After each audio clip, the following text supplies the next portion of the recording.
A very good afternoon, everybody. It is our great pleasure to welcome Professor Laurence Wuidar to our institute. Today, Professor will be giving a speech on interpretation of dream in ancient Greek literature through the perspective of philosophical and medieval Greek perspective. And before this, I would like to request Geshe Berichinwangila to introduce today's speaker in Tibetan language. Oh yeah.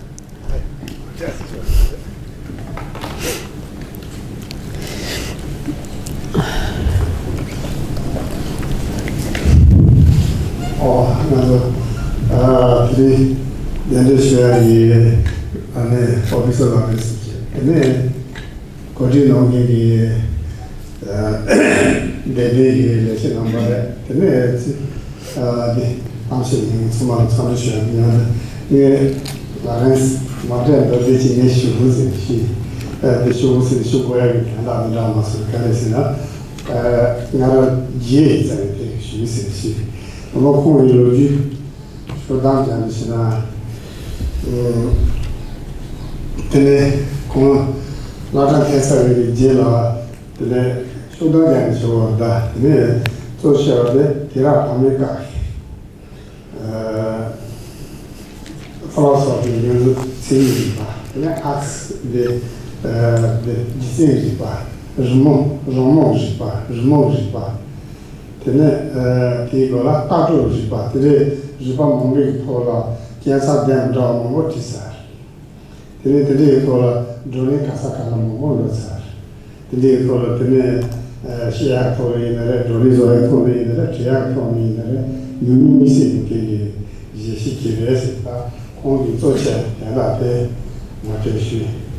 Then, the Jaloya, the Parties, only Ama, Magnet, the long movie in the Predata shop shopping and all of that, Massa, and a Predate and suddenly young Jasoya, he sick in the customer, the near to nature, we share the Zoom promotion, the two. Iraqi Naget of Mazui, Nishi, Naget to the Nyon Pera, Shindikas Nyon Sunu Sasson, the day Kona, Kon Amatis Moshi, the day Galea, near perpetually, Apia, the case, the day is a Bereto, Kon Amatis, George Mokilari, the day is an Amazuki, near the gate for a Kashina, or Cheverchik. The name, there's somebody Kongia, Mujib. There is another Himalaya genius in Jimmy Kitoboshida, Tumbaki and Olone, Pava Amani Canyon, Tumba Yanda, Namama, Haramki Park Bosa. Kong the Rimare. Kong Ami Pava de Jagash, Ami Amatea, Mumba, Shandash, consider Jaka. Some just are in the ladies, some and Himalaya region, Chilean, medical, the cars of Hassan Sona, hand on our child got or they call the principle. The Mujide Moteshi. Then Missy change what as a country question. The cone Lotushulina, that what he got to say. Romy got there to your category, the arts girl, Jesse got there to your Tato got there to them. What is her? Near Kondamoshi, the new two what Hamato Panashi, the Konambo of Rangi, Jasagi, Jabu Suchi, Kuranda, Varanasi, the Isila Chepot, the Sakizokanga, Omate Sonata, Nisuya, or Tentabate, Rotama, then it's a Kangazo, this one, the Montasuri. Can you buy the Konamba Yosabeta, Zamisha from Diego, Ishi, Yansi Zobe, I Kondosa, and man of the switch. Then the Konamba Yosage, Italy, Jasanima, Techa, Bologna, Techa. Jasanima, Spin or Dominasine, Mavachi. The Nazugi now Chashana, 상제기 오메타와 템베 소미리 시타 성징인데 고모르죠. 거기 고모르죠 상가부터 스쳐서 타마사스니 되죠. 타마사스니도 라운드 출려지는 물론이야 내지는 되라. 이제 타마 공부도 사게 그동에서 다 돼. 나 오늘 보여 여기서 되게 공부는 되라 이 시대 농대 치료 도와 로리나 그래서 고토 배아치는 로리 그래. 바라나시 공부에 놀러가 되고 공부를 하면 연하면 다 좋아. 세라오래 공부에 하는 게 좋아요. 다 잠시 10분 뒤에 우리 치료기다 다 그렇게 생각하면 되죠. 되어서 이 임시라서 그래서 Bologna University 개발치 때 라자 첨부지 거기만 비노로라 로니 세월에 비노로라 로치죠 나킨지에 브레로도 공 비노로라 세는도 애초도 야비 농다 무슨 차치시 근데 이 공부티로 사대에서 아스 주목이 되지사 근데 마트에서 근데 니가 공부티는 그거 놓아라 근데 프로젝트 가세요 그렇지 Bologna University로 노트 책이요 그래서 책을 가르쳐 당한 뭐 있어요 또 가라 이제 그래서 거기 있는 돈들 때문에 학교에서 그게 책이지 내가 치르지 무슨 소리는 하자고라 프로젝트 가세요 그래서 그 책을 가서 내가 내가 자기가 소소 리바지 당 거라 네 나도 나타나라 자하요, 네팔 자하요, 소폭 자하요, 스페인 자하요, 태백 자하요, 인도 자하요, 자하 뭐뭐요. 자세히 말아. 그래서 당연히 다 하세요. 저시.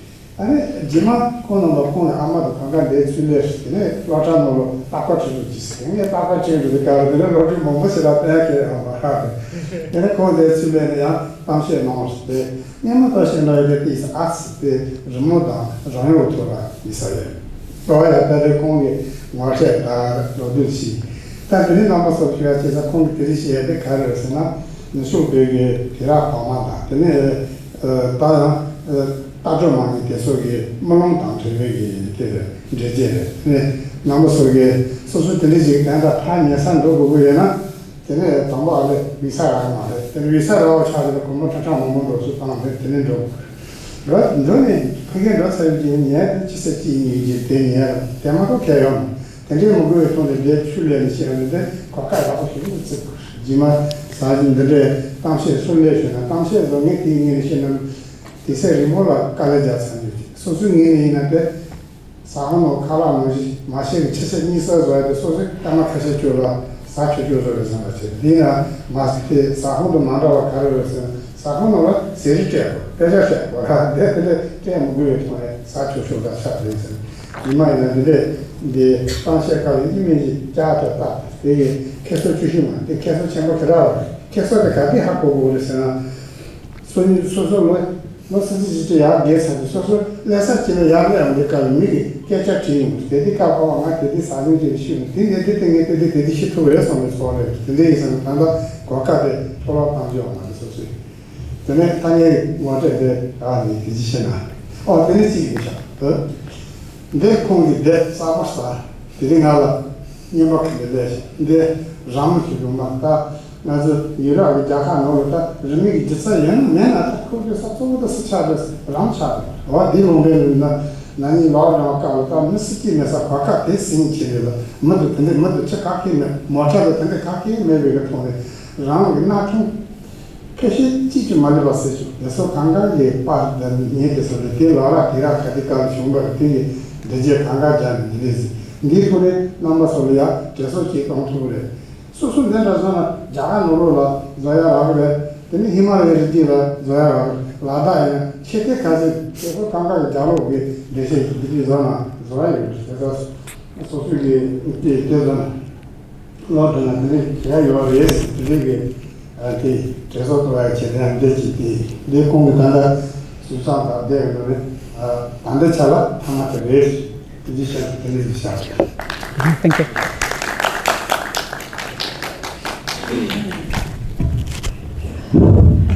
Thank you, Geshe-la. We could see the close friendship between you guys how he introduced you, and a very brief introduction in English language. Professor Wuidar teaches history of medieval philosophy in Studio Filosofico Domenicano in Bologna, Italy. She is the author of numerous books on music and philosophy, history of science and religion. She took part in international conferences in Europe and USA, and she holds seminars in various European universities. And thanks to the invitation of Geshe Berichinwange Lab, she came to Sarnath in 2011 to hold a seminar on music as knowledge and Christian philosophy, and in 2015 to hold a seminar entitled Music as Medicine. And Professor, you have 40 minutes of lecture and 20 minutes of question and answer. Yeah. Thank you very much. So I'm very sorry, but I don't speak Tibetan, so I don't know what Jigme told you about. I just understand the word Bologna. So Bologna is the city of the first university in Europe, found in 10th century. Then 2 centuries later, it's mean 800 years ago, a second university in Bologna has been founded by religious people, the Dominican order. And that's where I teach. So I teach in the religious university. And as your colleagues say, I teach medieval philosophy, but Jigme asked me to do something about literature, so I know that you have history of literature with him. And I would like to deal briefly with 2 main figures of ancient Greece. And the first one is the philosopher Plato. I don't know if you... Oh, perfect. And the second one is not a philosopher, it's a physician. And his name is Hippocrates. Both are from the 4th century before Christ. So they are more or less of the same period. As you probably know, in Greece, Plato founded the so-called academy, where it is like a philosophical school, where he taught the philosophical doctrine that would later become known as Platonism. I don't know if with in your courses of history of literature you have these texts or not. You have some of the text of Plato. Well, unlike the work of nearly all of his contemporaries, Plato's entire body of works has been preserved for almost 2,400 years. And his works has an influence on Western philosophy. Both Christian and Islamic philosophy has been influenced.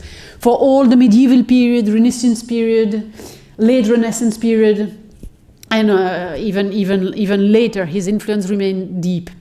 One of the central notions of his philosophy is the existence of a perfect, ideal world, universe.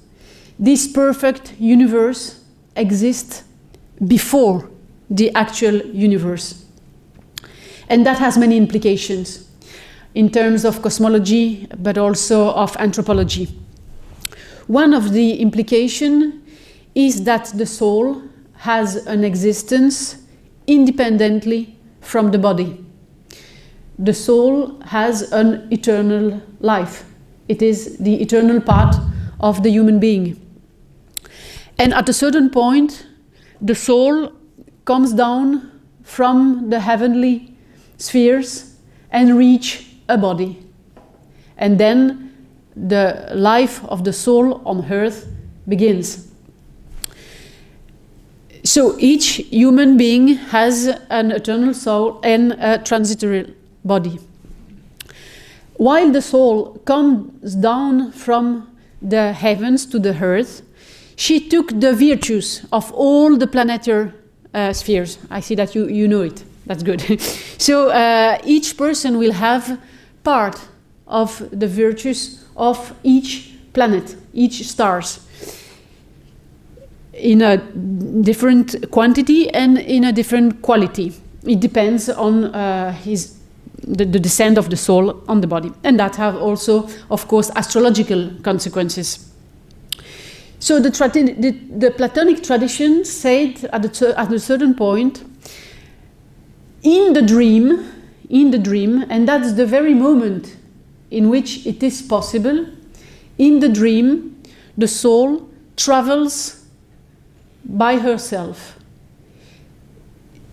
She is independent from the body, which is not in our everyday life, of course. She's free from all her duty. So the soul is more free. She doesn't have to deal with all the material and the bodily questions. She doesn't have to interact with our material condition. And during the dream, while the soul is traveling by herself, during the dream, the soul has the possibility to make the journey back. So it is the only moment in our life while the soul has the possibility to go back to her origin, go back to the heavenly spheres, go back and have a knowledge of what happened in the heavenly spheres, go back to her celestial origin. So dream has a very particular status, of course, because it's the only moment in which this travel, this way back, is possible. Well, in the history of literature, there is a Latin follower of Plato from the 1st century after Christ, so 5 centuries later than Plato. And this Latin author called Cicero, I don't know if this sound familiar to you. It is a great Platonist of the 1st century, from the Latin part. And Cicero wrote a famous literary piece based on dream. And he took back the Platonic tradition of the travel of the soul and gave its own literary piece built around this tradition. The title of his literary piece is The Dream of Scipio. The Dream of Scipio. And this dream is very few pages, but that will become very famous for centuries and centuries. This small narrative on dream is placed at the end of his monumental work on the Republic, so on a political writing. It is at the end of his political writing. His political writing is more than 6 volumes. Then at the end, he thinks that it is important to write down a narrative, which is strange, because the narration of the dream has a metaphysical and philosophical implication. And so it also has an implication for the good government. For 6 books, he explains what is the good governance of a country, of a city, of a family. And at the end of this book, the 6 books, we think it is important to explain to the good governance that it is really important to be a good governance because of the eternity of the soul. It's not that the end is here. And so if you act badly on a political level, then it will have repercussion in eternity. That's why he put the narration of a dream at the end of a political treaty. So it's only a few pages long, and it is the condensation of important ideas of ancient philosophy and cosmology. But it is also something more. Recently, scholars has seen this narration of the dream of Scipio, as an example of a popular meditation technique. widely practiced in different schools of classical philosophy. And this technique of meditation it has been called today, it is called today as the view from above. What happens when we don't see anymore the things, the reality from above, so from our common point of view? But what if we succeeded to adopt the point of view from above, the view from above? Then we see every reality, we see everything from a different point of view. Because we don't see anymore the reality from the point of view of the earth, of the transitory world, but we see it from the eternal point of view. We see it from the point of view of the eternal, of eternity. And that's what happened in the dreams of Scipio. Well, it becomes really like a literary piece, so like a narration. And the story goes as follows. Scipio arrives to the king of Numidia, and on the evening they spoke about his grandfather. His grandfather was a famous soldier, warrior, and they spoke about all his bravery. Then Scipio goes to bed, and he explicitly said, I fell into a deeper sleep than usual. And in this deep sleep, he has a dream. And in his dream, he sees his grandfather. He sees his grandfather, and his grandfather show him the eternal life. His grandfather say, well, I am your grandfather, you recognize me, we can have a chat, but I am in the eternal life. And as you can see, the brave person and the good governance will live for eternity in this place, nearby the gods. Hence, together, they are looking also upon the stars, and they are looking to the earth. And the point of view is different, is totally different. Now Scipio is seeing our planet not from here, but from above. And he noticed that we are only a teeny point. We are only a teeny point in a huge universe. And he also noticed some new stars that you cannot see from here, but you can see from above. That means that if we reach another look on the reality, maybe we can reach also some new knowledge, new notion on the earthly life. And so the grandfather interact with the nephew, with Scipio, and he tried mainly to transmit him three main notions. He tried to transmit him and to show him the beauty and the harmony of the cosmological universe. It is not easy to see the harmony from the earth.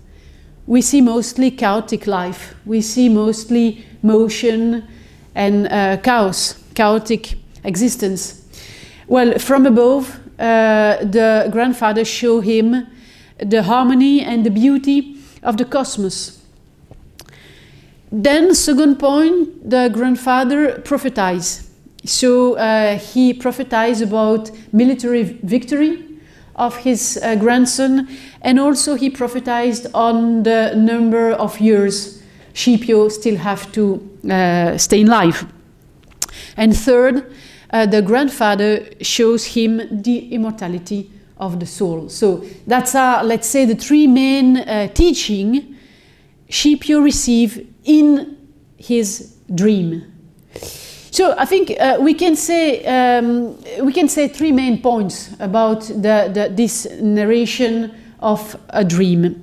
First of all, I think we can see what is the aim of the dream. Why a dream? Why not, I don't know, some other kind of narration, some other kind of literary piece? Why a dream? Well, the aim of the dream is definitely to offer a knowledge that the reason can't reach. Because with our rationality, we cannot know anything about immortality, we cannot know anything about the general structure of the universe, and we cannot know anything about the future. In the dream, all this is possible. He prophesied, he showed the harmony, and he testified of the immortality of the soul. So, three main knowledge that are not accessible to our rationality are accessible through the dream. And that's the main importance of the dream in Greek literature. In Greek literature. And we can understand this having in mind what I told you before. In the dream, the soul has the possibility to travel back to her origin. That's why she can have the knowledge of the eternal life, the eternity, because she comes from this eternity. And so on her travel back, she had knowledge that in reality she already had, but before coming on earth, of course.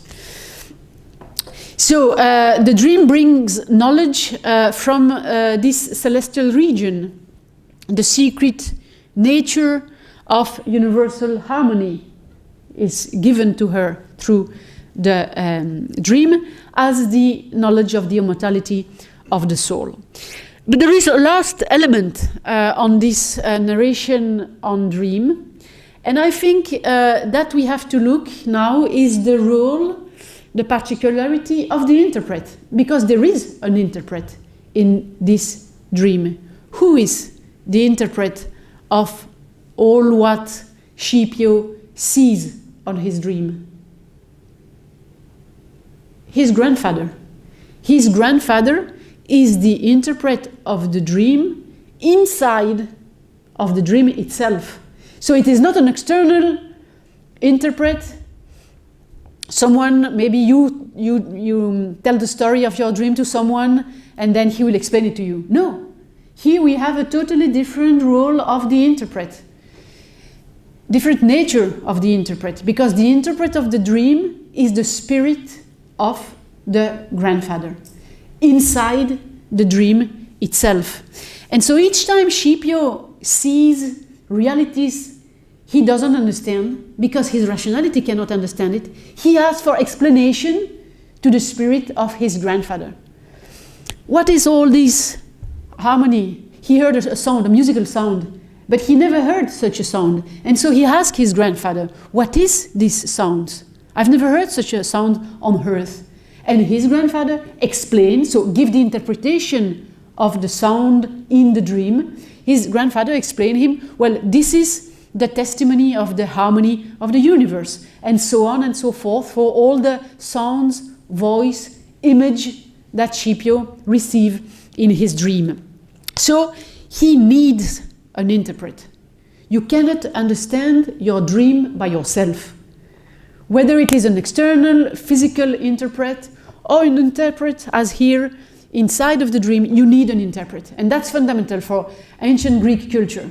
Very, very rare occasion, very rare type of dream are clearly, immediately understandable. You always need an interpreter. And last point here, I think, is that the spirit is the interpreter.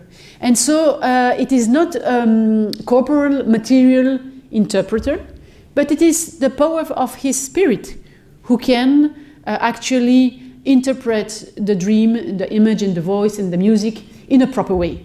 And that's also interesting, I think, because it's the difference between the understanding we have from our spiritual point of view and the understanding we have from our rationality or corporal understanding of the things.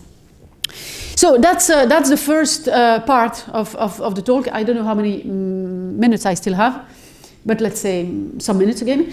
So in this context, yes, someone will tell me. So I still have a little bit of time. In this context, you see the dream is, of course, the content of a literary piece, is the content of a narration. So the narration, the literary piece, use the dream as a structure of knowledge, and a specific knowledge is given to the person through the dream. The dream in itself is the narrative, and it carries on metaphysical and philosophical questions. Well, aside from this philosophical and metaphysical dimension of dream in ancient Greek literature, we have a second viewpoint on dream, and a second kind of literature, which is now the medical literature. So we had the philosophical one with metaphysical and cosmological implication, and now we also have the medical literature. And this is, the main book written by the most important physician of ancient Greek, but let's say from Western medicine, named Hippocrates, as I said before. He wrote a book on dream. He wrote many, many books. And he also wrote a book on dream, and that's, we had to contextualize this book on dream. Of course, it's not anymore in a political series of written. Now the dream of the book on dream is at the end of a treatise on the remedies. Remedies, let's say diet, so regimen, what you have to eat and what do you have to do as an exercise to be in good health. He wrote 3 books on exercise and food, alimentation and exercise, and at the end of these 3 books, he wrote his book on dreams.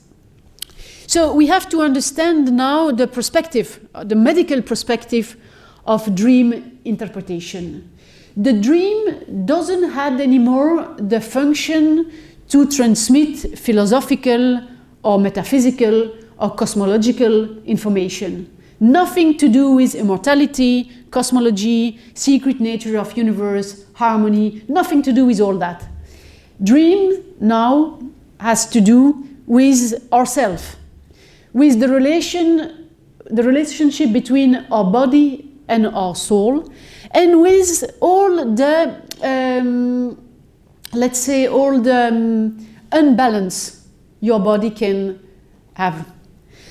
We have to know that for Hippocrates, the body is constituted by 4 main elements, and inside of these, 2 elements are the most important one: the fire and the water.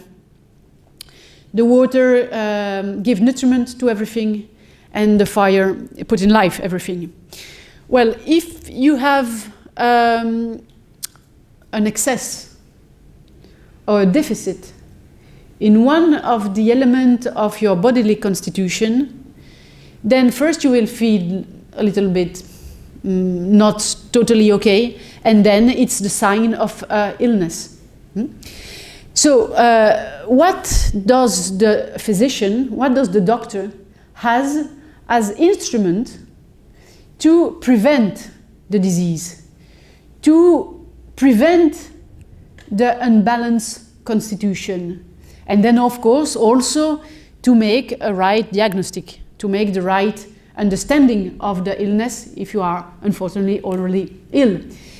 Well, the doctor has mainly 2 things: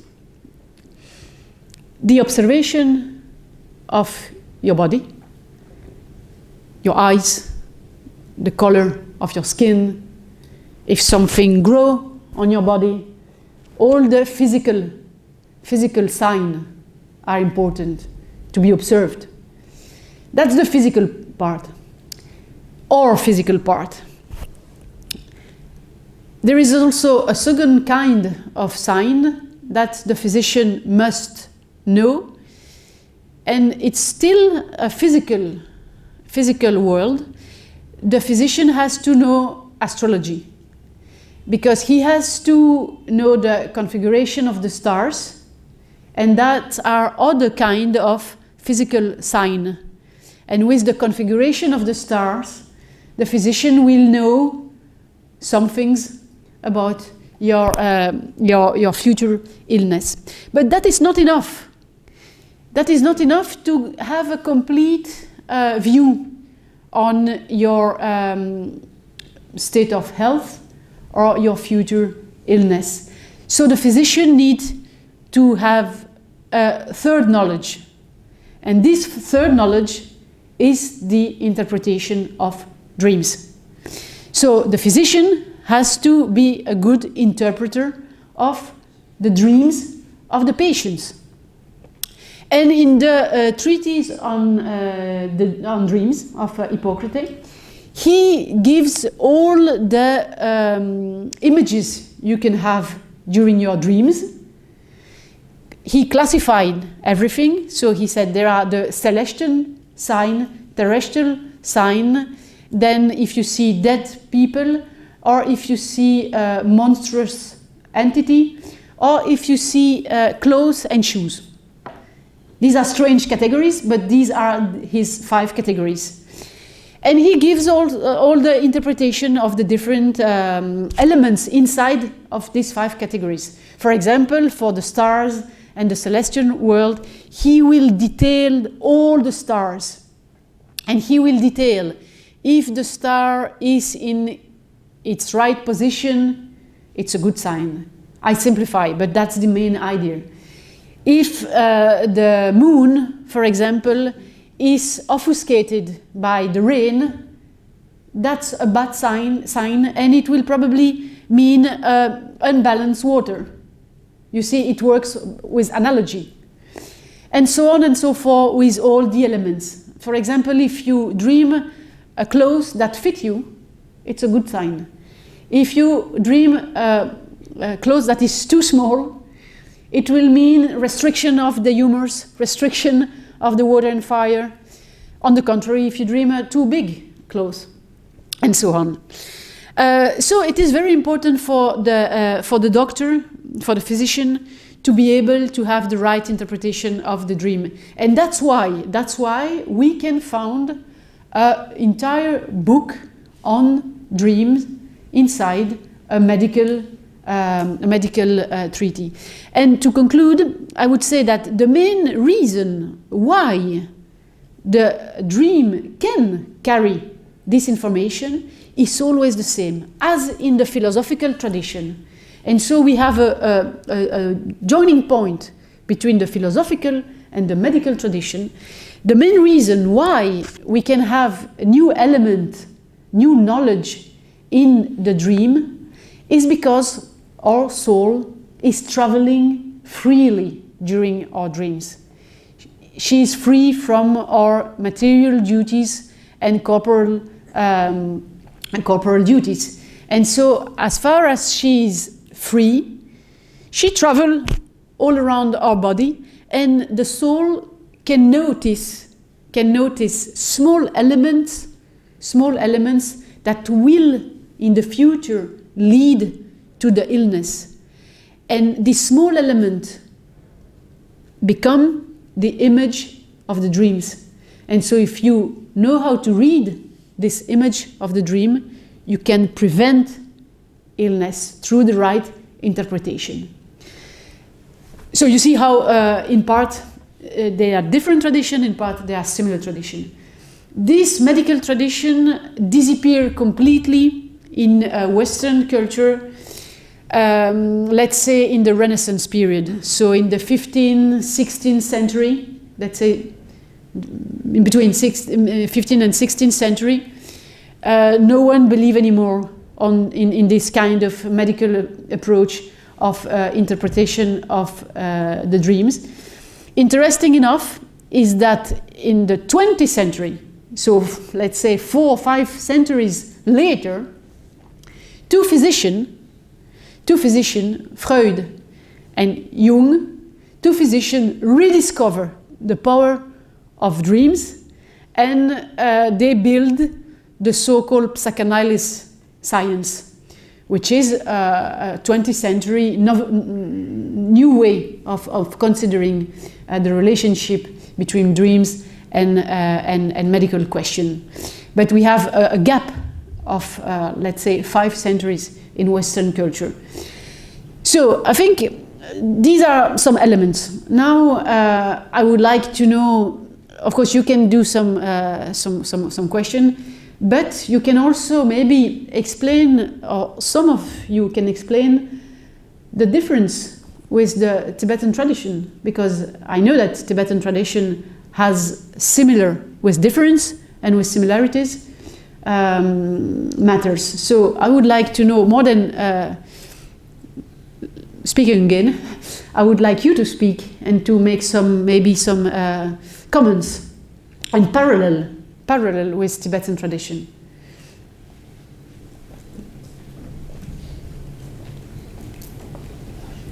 So, thank you, Professor, for your sophisticated talk on the interpretation of dreams. And now I would like to welcome some questions from the student. I would like to welcome some comments, more than some questions.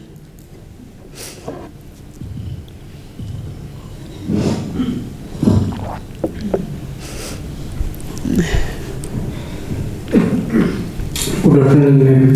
Good afternoon. So I just want to know about that. Actually, we all know that in Western literature, or either Western literature and Tibetan literature, as we all know that imagination is the fundamental base for the literature. So like that, likewise, is dream is the kind of fundamental base for the literature? Or one more question is that, is there any books which have the dreams have contributed in the literature? So as we all know that actually imagination is the one of the main fundamental base in literature. So like this, is dream is the also fundamental base of the literature, or and the dream has any contribute in the literature? So that's my question. Thank you. Thank you to you. I think we have to distinguish. In the example I spoke about, I don't think, of course we never know, but I don't think the starting point was a dream. I think the dream is the perfect structure to carry on metaphysical and philosophical consideration, because of this travel back and so on and so forth.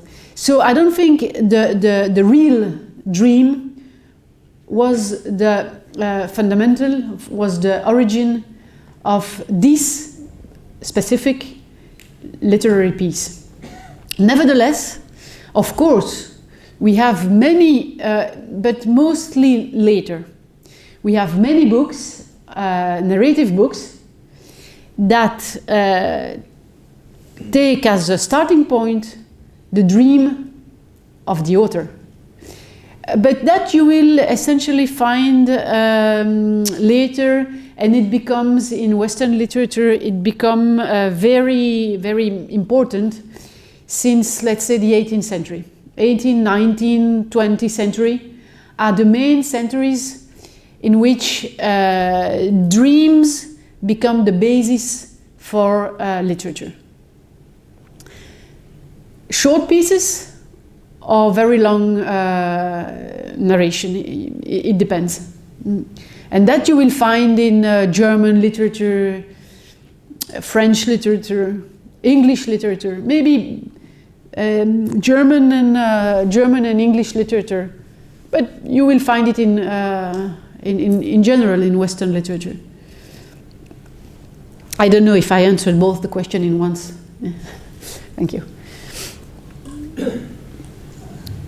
Good afternoon. Good afternoon. I have a couple of questions. The first one is more of an observation, and the second one is a question.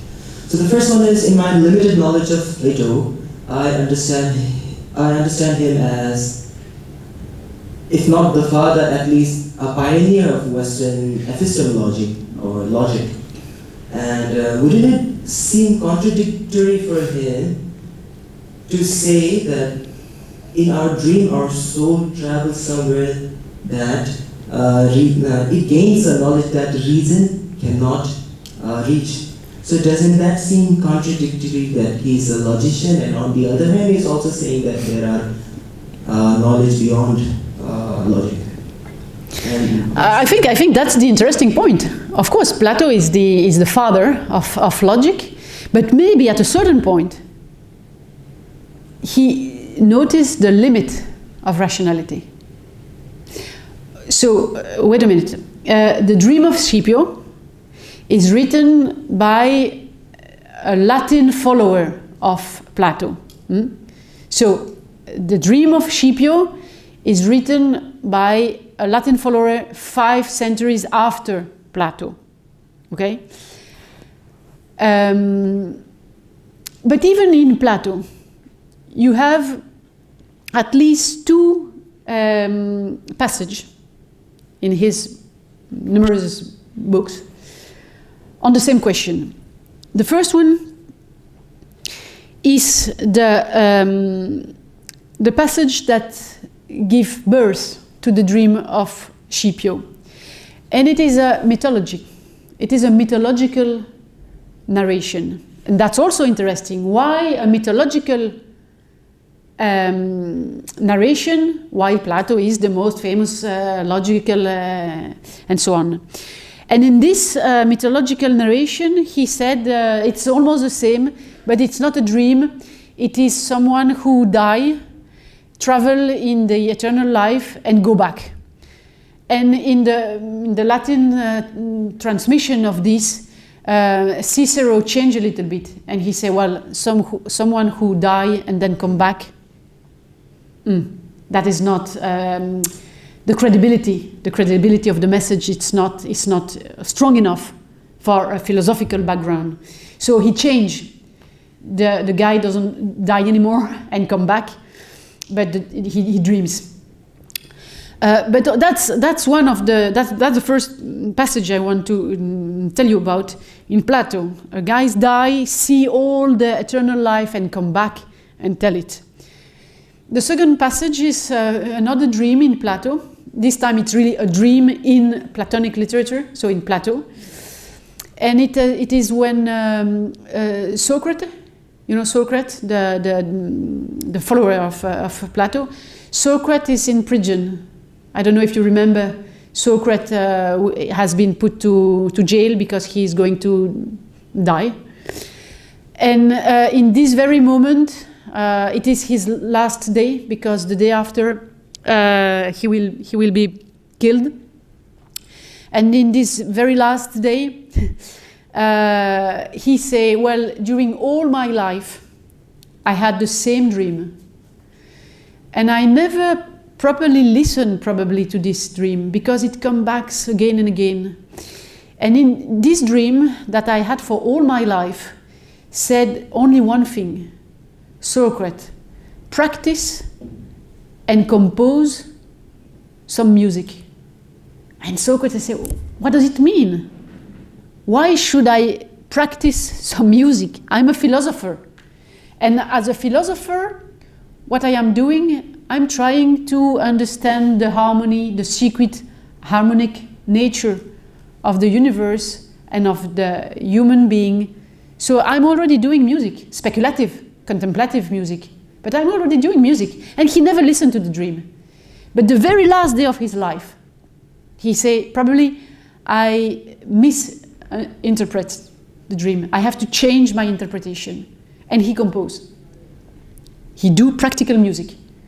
He sings, he composes.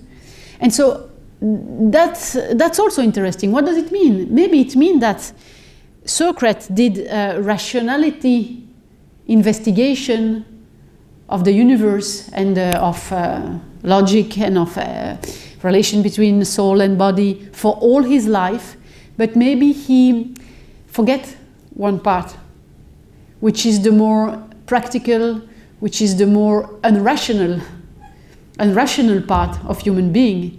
Because if he begins to sing, to play music, this is the other sphere of human being, the counterpart of rationality. That's only one interpretation of this dream of Socrates, but I think this is an interpretation that goes in the direction you point out. The logical Plato maybe understand a limit of rationality. And when he wants to go behind this limit, he speaks about a dying man coming back, or about dream, or about music. That's it. It's only a track. It's not nothing sure. I'm telling to you. I'm telling two passages that you can read and you can analyze to have some keys to your question.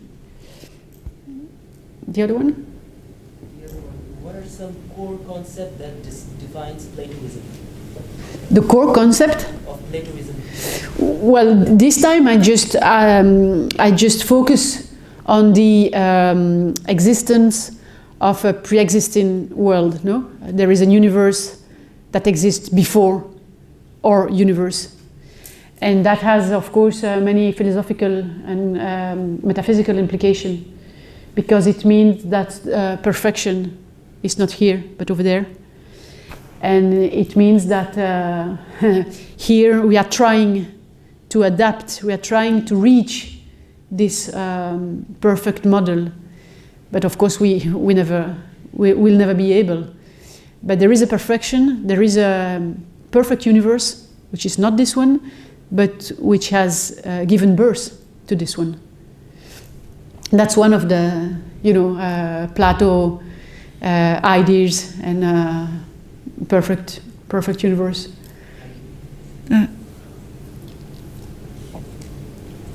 He is very different from Aristotle in this kind of way. No, Aristotle is the other big other Greek philosopher, and for him all the knowledge starts with the sense, or sense are the main starting point of all knowledge. For Plato, it's not. It's the connection or intellect can do with the ideal universe. So one starts from the sense and the other from the intellect. That are the two main direction of Greek philosophy. Good afternoon. Good afternoon. How we describe that our soul goes into a tiny small cell. What is the link between them? Sorry, what is the link between? Soul, that our soul goes into a tiny cell. It's like, How can immortality can meet? How our soul meet body? What's the link between them?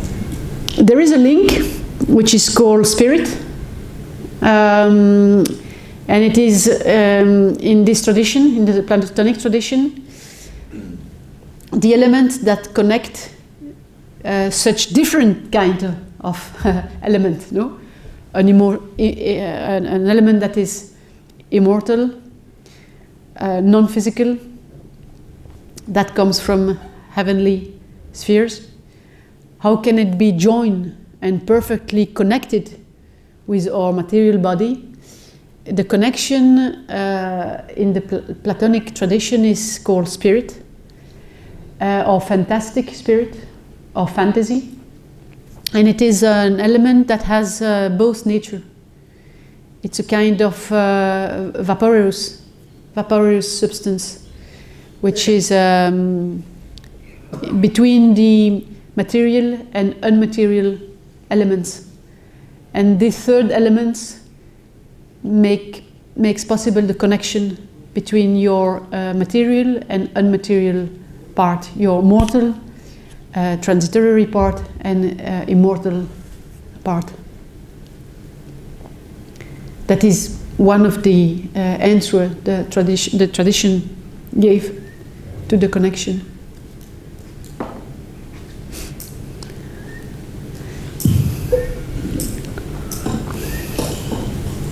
Good afternoon, ma'am. Good afternoon. So, I have one question.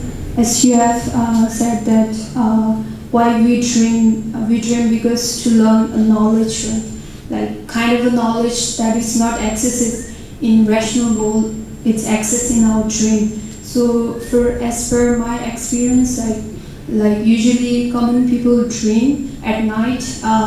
Sometimes like whatever we feel at the daytime or before we go to sleep, whatever we feel and whatever we see, that same thing we see in our dream. So as that point, what kind of the knowledge that we are learning from that kind of a dream? And I'm really, unclear about what kind of the knowledge that we are learning from our dream, because till now I don't find any kind of a knowledge that I have learned from my dream. So I was just wondering how to interpret that. Thank you. Thank you to you. Well, there are many different categories of dreams.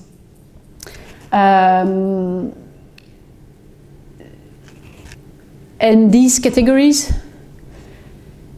refers to a different origin also of the dreams.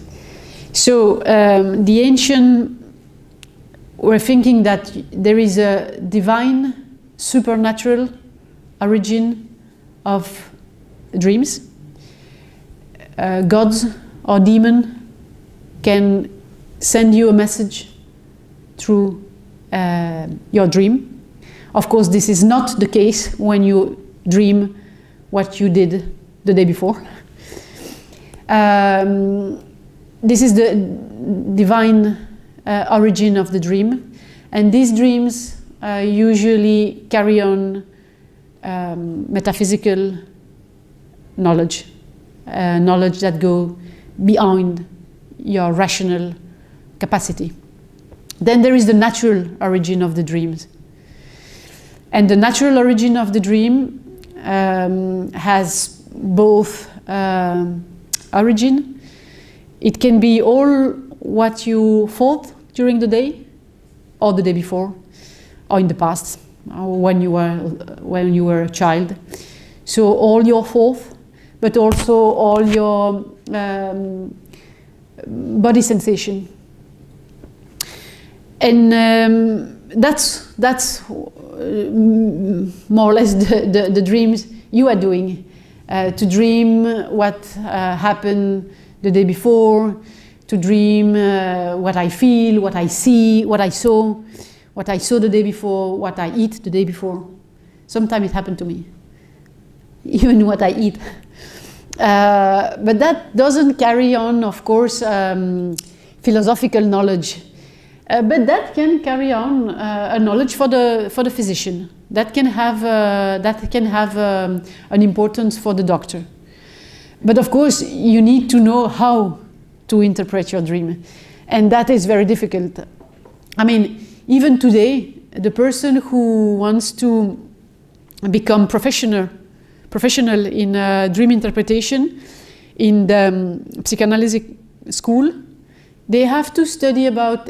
They have first to do their own psychoanalysis, which is around 8 years, and then they have to study for 4 or 5 years in a school, specific school. So there isn't any recipe.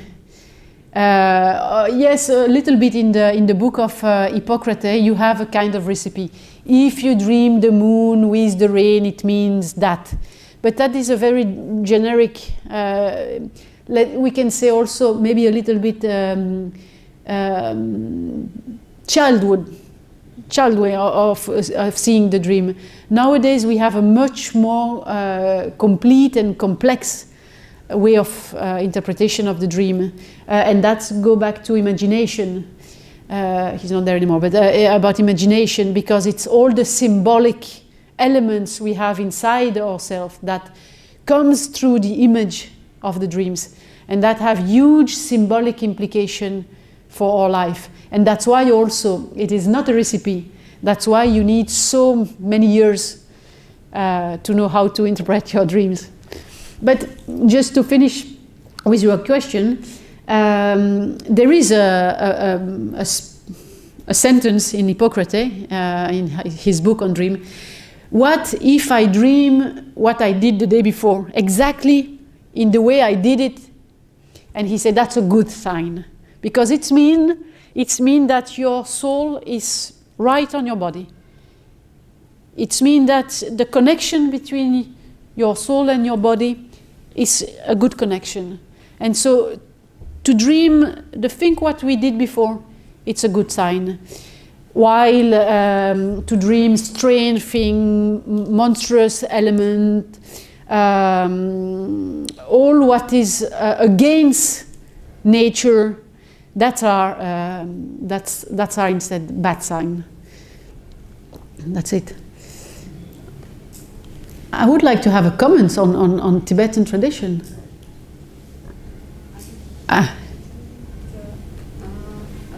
Wait for the micro so the other can.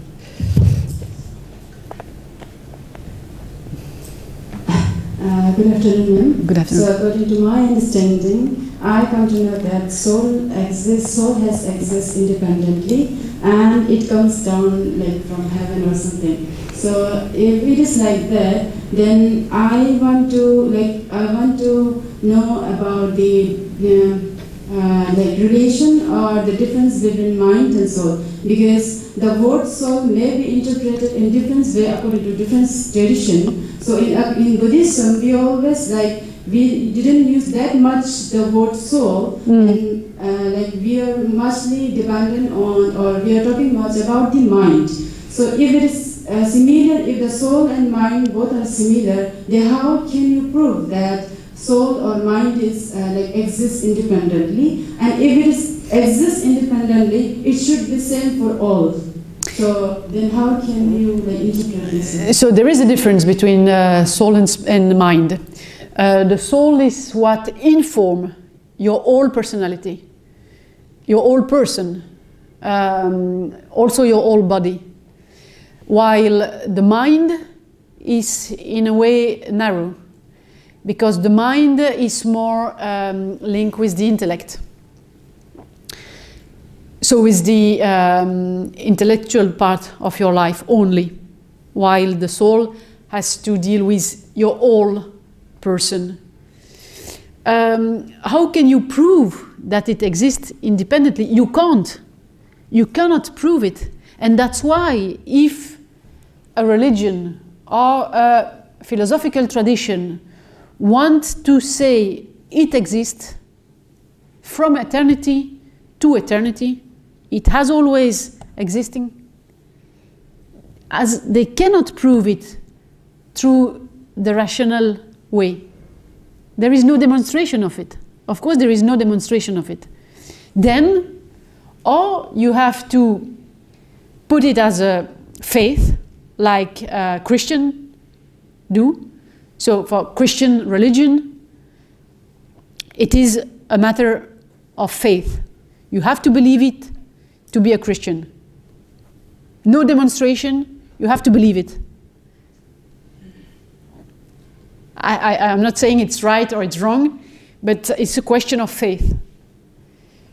The immortality of the soul and they also think of the immortality of the body, resurrection of the body. And it's a question of faith. You will never have any rational demonstration of it. So, or it is a question of faith, or, as in the Platonic tradition, you have to invent something, and the philosophical invention of Cicero is a dream. Because, of course, it is not with a demonstration. You will never be able to prove it. You can believe in it. Someone can tell that in his dream he saw it, so it is a clear vision and a clear image of this reality. But still, of course, it is an image that you receive in your dream. So all the doors are open, of course, to interpretation of it. The dreams tell the truth or not. The image of a dream is clearly interpretable or not. Is the dream only a structure for some ideas that your rationality cannot demonstrate it. Probably it is in this case. Of course, probably it is in this case. Plato sees, or Cicero sees the limit, but still he wants to tell the good, or the governor, that there is an immortality of the soul. This is very important for him, because otherwise you can act as you want. It doesn't have any importance. It has importance only during your life on the earth. But if there is immortality, of course, the challenge is much bigger. So I think it has also a practical implication, no? He has to said that the soul is immortal. How can he do it? Nor through demonstration, nor through rationality. So dream is a good solution. And I forgot. Sorry, your third question. This is a big question especially in later philosophy, especially in medieval philosophy. It's a big question to know if, they speak about intellect, not anymore about the soul. It's a big deal to know if the intellect is one and only one in the eternal life for everybody, and that it comes into a body, but still it is one for everybody. Especially Islamic philosophy. Think about that there is one intellect that acts for everybody, and then each single human being has a singular intellect that is linked and that depends on this unique intellect, which is the same for everybody. And others say it's not like that. That it's a big question, and it's also a big division between Islamic philosophy and Christian philosophy to know if there is a unicity of intellect or not. And there are full libraries written in the past and today about this question of the unicity or not of the intellect.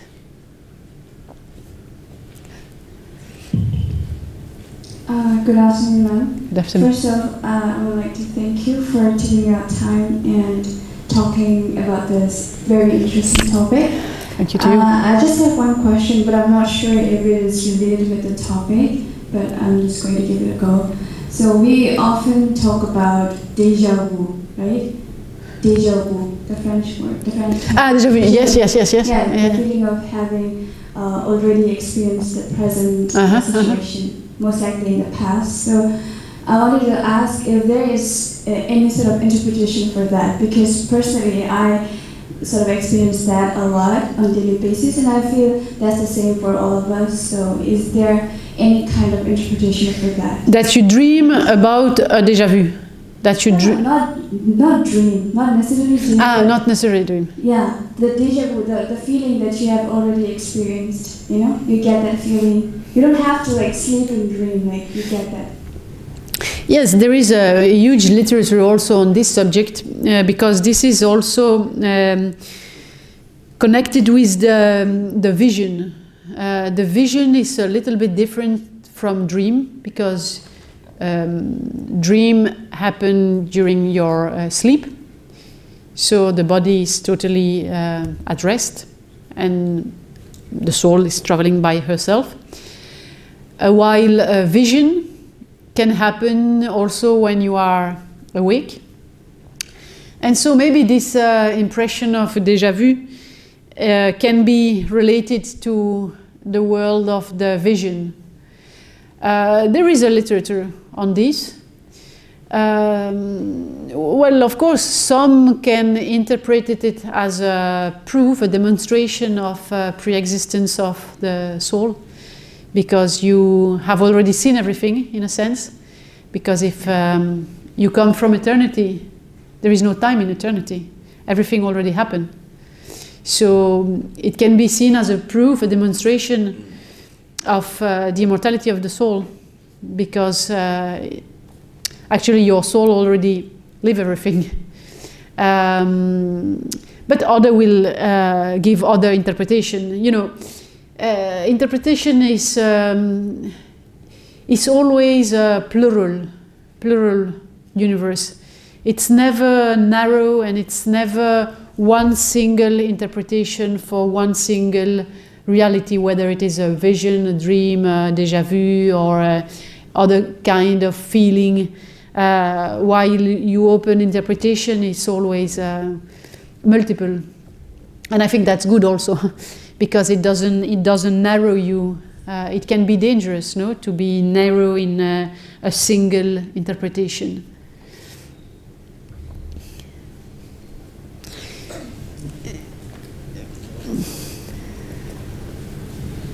So we would like to end this question and answer session, and we would like to thank you very much for spending time for our students. Thank you to you.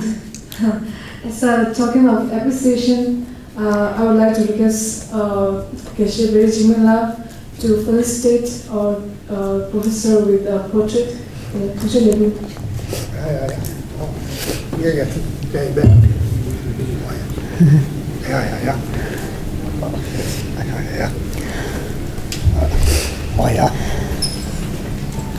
Oh, who did it? Who did it? Thank you. Who did it? Who did it? Huh? Kundun, His Holiness. Yeah. Thank you very much. Thank you thank you, everybody. Wonderful. And we would also like to thank Geshe Lao. Due to his invitation, it was all possible in this gathering. Thank you so much. Yeah, and then this session ends here. Thank you. I think we can also thank all the students who participated to the organization, who wrote me impossible WhatsApp. I have no internet, and it was difficult to communicate it with me. So thank you very much for all the organization. Thank you.